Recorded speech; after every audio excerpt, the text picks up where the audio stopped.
In 1785, a necklace with 647 diamonds was sold to the Queen of France. She never bought it, she never wore it, she never saw it. And the trial that followed over a necklace she had never touched destroyed the French monarchy 4 years before the Revolution began. 647 diamonds, 2,800 carats, a triple festoon of 17 stones the size of hazelnuts, with pendants, some pear-shaped, some star-bursts, some clustered like frozen fruit, draped across a cascade that reached almost to the waist.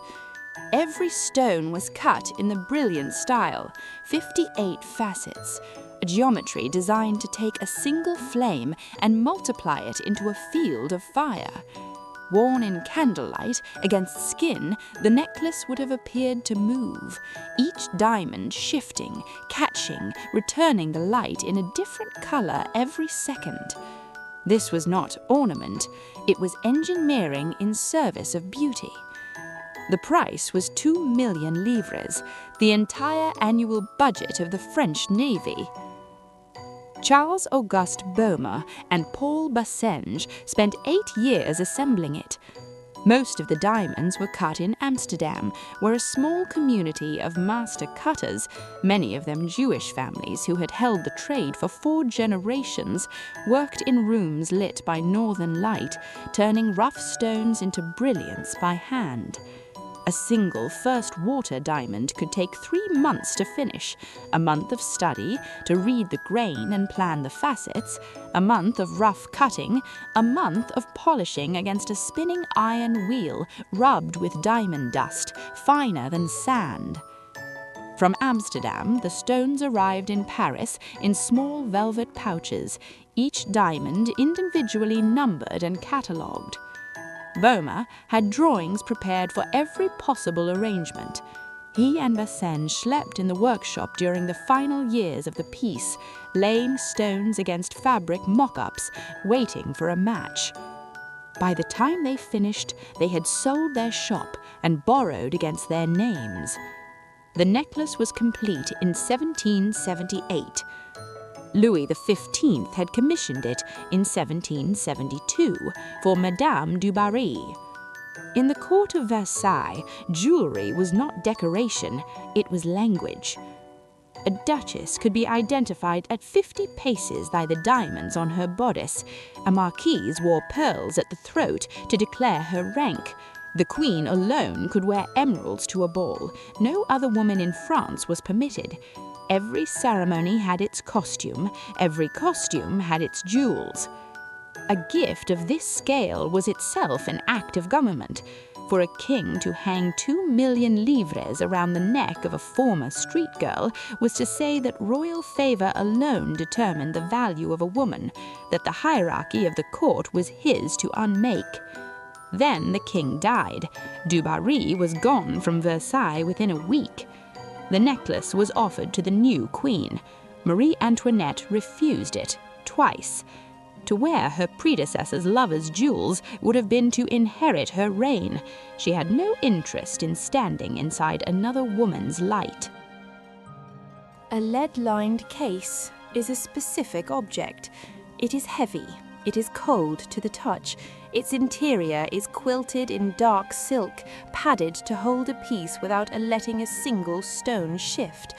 The one in the back room of Baume's shop, near the Place Vendôme, measured about 40 centimeters across and was kept behind a second wooden door, locked with 2 different keys. In 7 years, the case was opened exactly twice.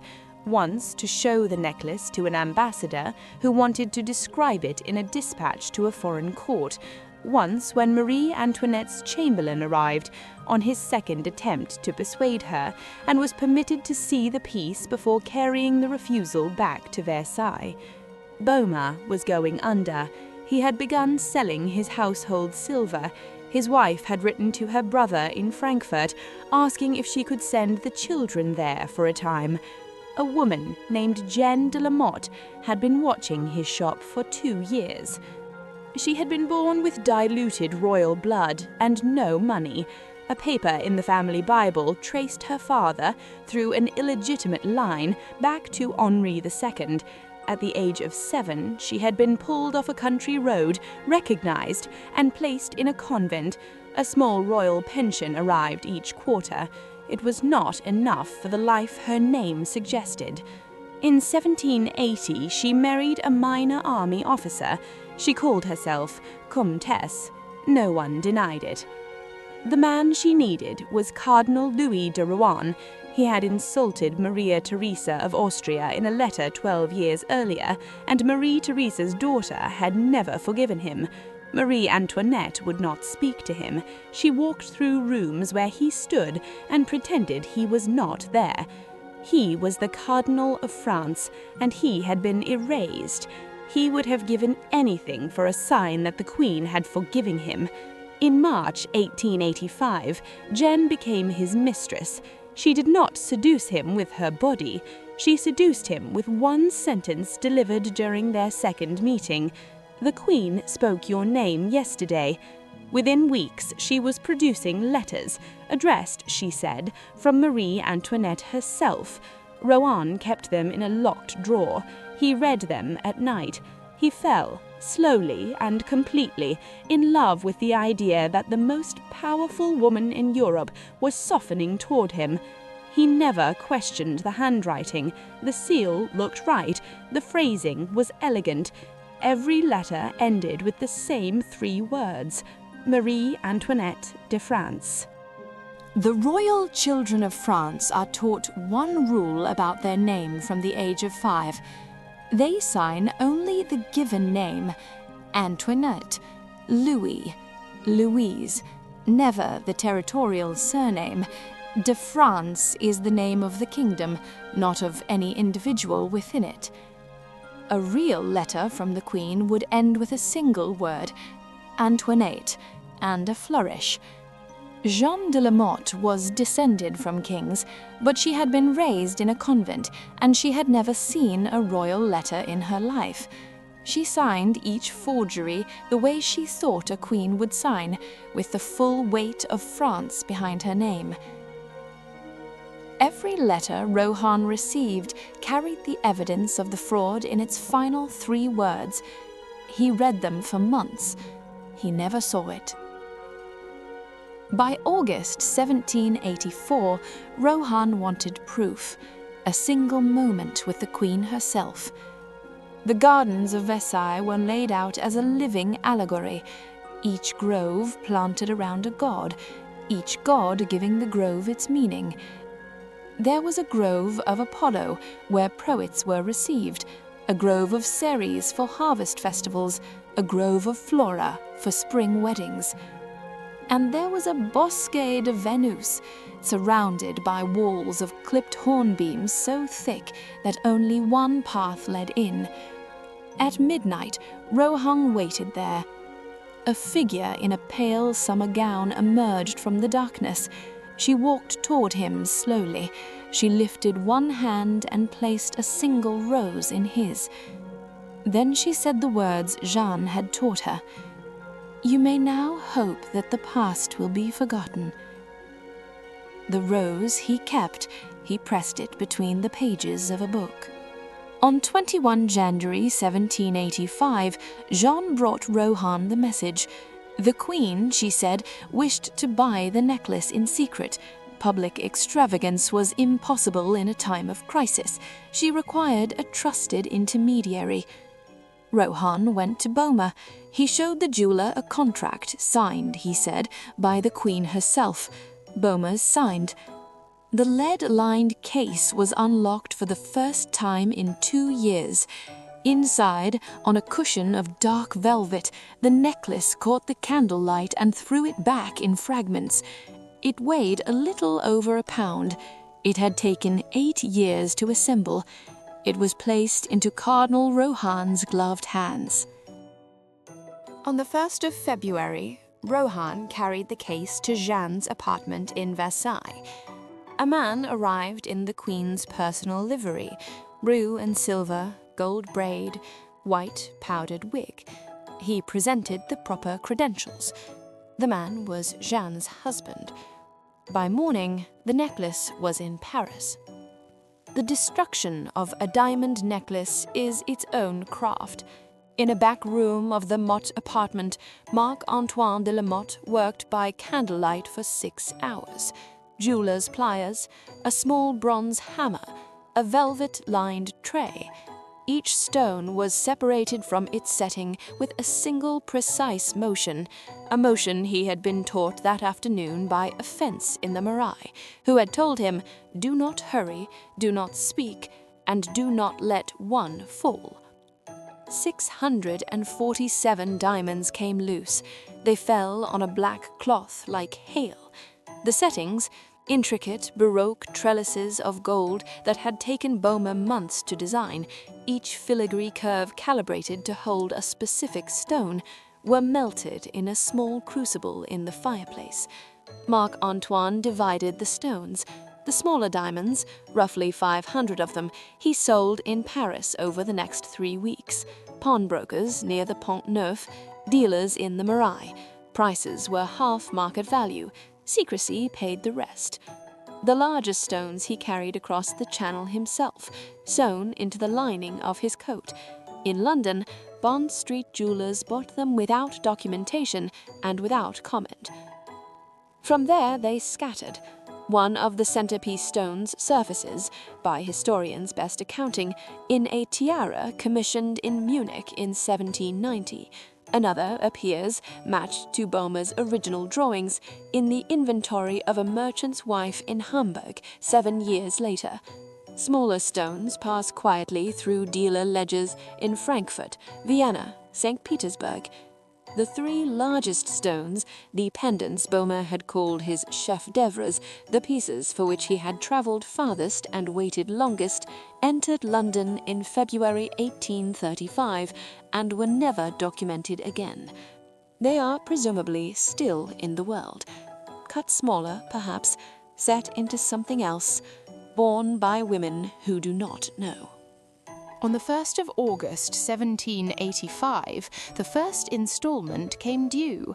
Baume, nervous and half-ruined still, wrote to the Queen asking when payment could be expected. Marie Antoinette read the letter. She called her lady-in-waiting. She read it again. She had never ordered a necklace. She had never signed a contract. She had not spoken to Rohan in 15 years.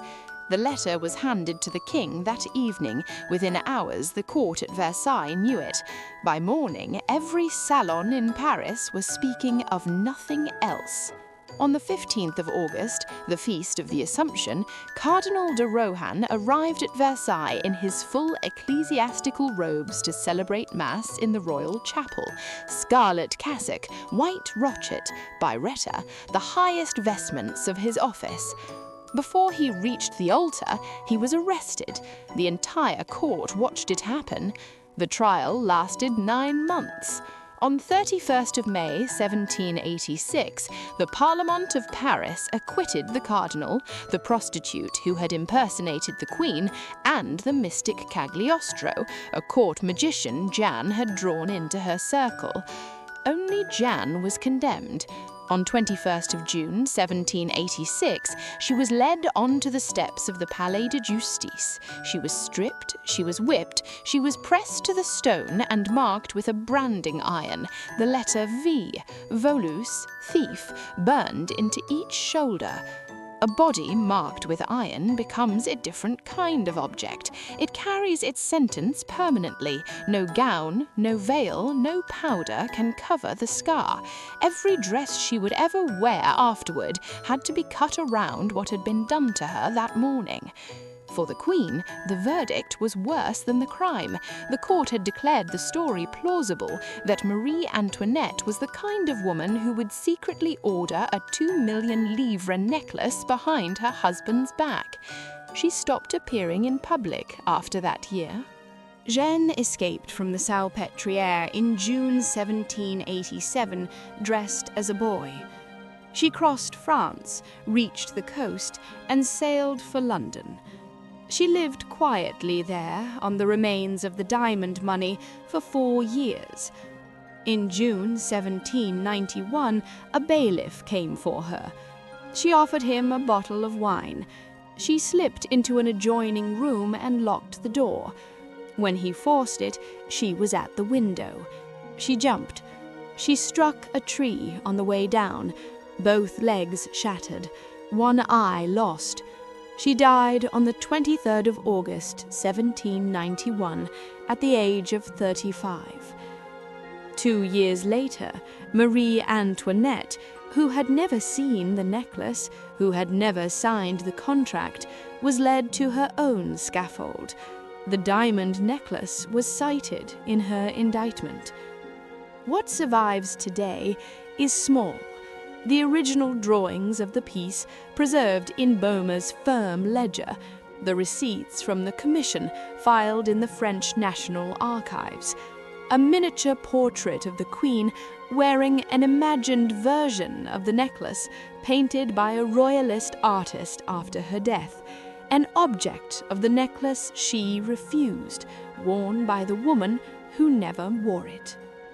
The case itself, lead-lined, 40 centimeters across, padded in dark silk, was never recovered, and 647 diamonds, cut by masters whose names are lost, are scattered now in other jewelry, on other women, in other countries. Some have been recut so many times they would no longer be recognizable.